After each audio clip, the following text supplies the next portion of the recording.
The next one I'm going to do is about one of my kids. I make it a point of never doing any kids that are present. So Lucas, Yuri, and Ciela, you're safe tonight. And this is about Gina. And most of you, a lot of you probably know Gina. She was adopted around 8 or 9, give or take. When I first adopted her, I asked her age, her birth date. She said October 8th. Then I adopted Champa from the same orphanage, and I asked her birth date. She said October 8th. Then we met Angelica, a friend from the orphanage, and I asked her birthday, October 8th. The woman who founded the orphanage from Denver in Calcutta gave everybody her birthday. Gina went to school here, then she went off to New Mexico State, worked in Colorado, worked in California, had a beautiful, beautiful Bengali grandson, Nikhil. And many of you might have seen her on her powered wheelchair scooter going on Paseo del Pueblo Norte towards Sid's. And I would come home from work and I would see her going on the shoulder of the road and think, God, she's going to get killed in the United States after all that time getting her out of Calcutta with Nikhil strapped to her chest. So this is, sometimes it's just a smile, or Gina's world. I landed at the airport on the outskirts of Calcutta in July of 1986. The heat. The heat was like someone smothering me, like trying to speak with a blanket over your face. The colors were overwhelming, a million different colors. Cobalt blue, blood red, saffron yellow, day-glow orange, purple, bright greens, glorious magenta, every color of the rainbow plus it seemed like a dozen more. And the mass of people, a moving mass, holding signs. Cabs for hire, limousines, luxurious and cheap, holding their children up, begging, pinching, hustling, asking, you want a ride, mister? Where you going? Oh, orphanage? Mother Teresa's? No, International Mission of Hope. You mean Mother Teresa's? I take you there. No, International Mission of Hope, Asha Kendra. The cab was sweltering. The road was potholed, filled with tuk-tuks, motorcycles with carriage, and rickshaws drawn by men, barefoot, thin as reels, spitting blood. On the cement, spitting out blood. TB. My taxi cab driver screamed epitaphs whose words I didn't understand, but whose meaning was clear. Before I got to the hotel, the cab broke down, smoking. The Sikh driver told me, no problem. He lifted up the hood, did some magic, changed some part, and we were back on our way. In a week, I would be blowing black mucus out of my nose. The pollution was so terrific. We drove up to the Fairlawn Hotel, Calcutta luxury, where for $15 a day I could stay and eat 2 British meals. The hotel was my anchor in Calcutta, and I needed an anchor, believe me.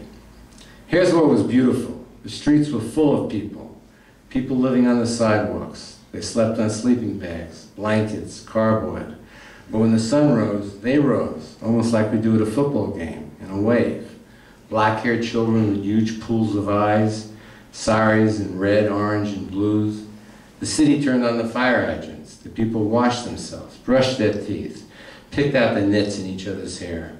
Then almost on schedule, almost like a suburbanite, they would leave their spots on the pavement and go to work, hustling, begging, pleading, surviving. The streets would remain. At night they'd come back to their home. Then one would hear clarinets, flutes, drums, talking, singing, making love, defecating, living.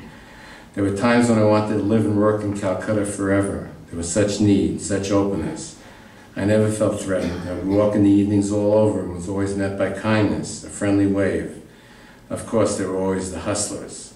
A man came up to me one evening. He had a straggly beard, a short man, barefoot, wearing loose fabric tied with rope 2 sizes too big. You want a girl, sir? I shook my head. You want a boy?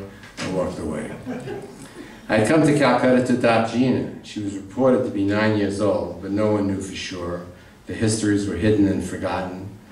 I first saw her in a photo. I already had 8 children, 5 of whom were adopted. The special needs adoption agencies had us on their list. They sent us magazine after magazine with photos of waiting children. The photo of Gina got to me. She was standing on a chair, holding onto the back, with her knees hyperextended, her right leg in an awkward position, the foot inverted because the muscles couldn't hold it out, all as a result of polio. I'd seen hundreds of photos of children, all beautiful, all with some kind of hurt, disease, malnourishment, but Gina stood out. It was her smile, a smile that took up her whole face. She was lit from inside. Her black hair was long and her dress was covered by green and red flowers with a white collar.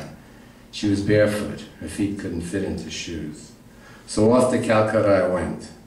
I went to the International Mission of Hope and visited with Sherry, a Denver nurse, who had married Sunil, a Bengali. Sherry had hired an Indian neonatologist who went to hospitals where Indian women underwent abortions. Ultrasounds were not routinely performed. Some of the aborted fetuses lived, came out crying, and the physician brought them back to IMH. About 50% of the aborted children survived and were adopted. They would be my plane ticket home.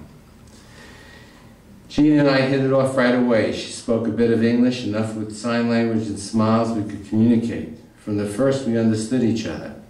Amin toke kupalabachi, she told me in Bengali. I love you very much. It came out easily. Later we always said it to each other, coming and going. One day I took Gina and some of her friends to the movies. Now this sounds like a simple everyday kind of task, doesn't it? At home we buckle the kids up in the cars, put on the air conditioner, drive to the theater, buy popcorn and wait for the coming attractions. In Calcutta, accompanied by Chitra, an adult who worked in the orphanage, 15 children and I grabbed a cab, sitting 3 on top of each other, no seatbelts, and off we went. We sat in the theater balcony, and when the kids jumped up and down, as most of them did, the balcony shook. Gina sprung up on her chair laughing. The Bollywood movie was simplistic and punctuated with English dialogue. Chitra sat next to me, she repeating the English as if she was translating. When the actress said, "I love you," Chitra translated, "The actress said, I love you." I went to the orphanage every day to see Gina so she'd become familiar with me, her new father. Her birth mother loved her, but having 6 girls and the youngest with polio, she knew she could not take care of Gina. So she brought Gina to the orphanage and visited there, showing much affection. This was not typical. Around day 6, I asked to take Gina with me for an overnight stay. We ate dinner in the hotel's British dining room. Gina was wearing her only dress. The rat that ran across the floor raised not a peep from this mostly European crowd. A U.S. evangelical group peered at Gina, then at me, then at the 2 of us together. Perhaps they'd hoped I baptized Gina. They all seemed to have too many teeth. After dinner, we went up to our room. Her legs were calloused from crawling on the hot, dusty roadways. She communicated that she wanted to bathe and she needed a bucket. I found one and gave it to her. The bathtub had cloth feet and was stately. I left the room to give Gina privacy. I sat on the bed, trying to imagine what her life would be like in San Cristobal, New Mexico. What could I offer her? Would she fit in? Was I doing the right thing? Suddenly, I noticed water seeping from beneath the bathroom door. "Gina," I yelled, "are you all right?" I pushed open the door. Gina was smiling, sitting next to the tub on the floor, filling the bucket with water from the running bath and pouring over herself, bathing as she did on the streets of Calcutta and feeling very much at home.